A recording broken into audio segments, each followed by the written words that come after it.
देखो, संपूर्ण देवता और असुर मिलकर भी युद्ध में जिनके वेग को नहीं सह सकते, माँ सीता के साथ तिनकों के ऊपर सुख से सो रहे हैं। सुमंत्र जी, भाई भरत से हमारा संदेश कहिएगा कि जैसे महाराज के प्रति तुम्हारा बर्ताव है, वैसा ही समान रूप से सभी माताओं के प्रति होना चाहिए।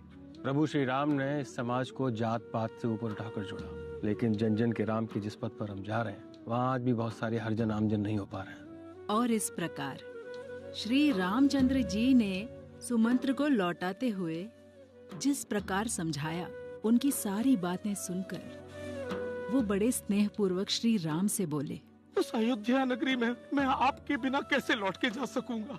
मेरे जिस रथ पर आते समय लोगों ने श्री राम को विराजमान देखा था, उस रथ को अब श्री राम से रहित देखकर अयोध्यापुरी का हृदय विदीर्ण हो जाएगा। जाना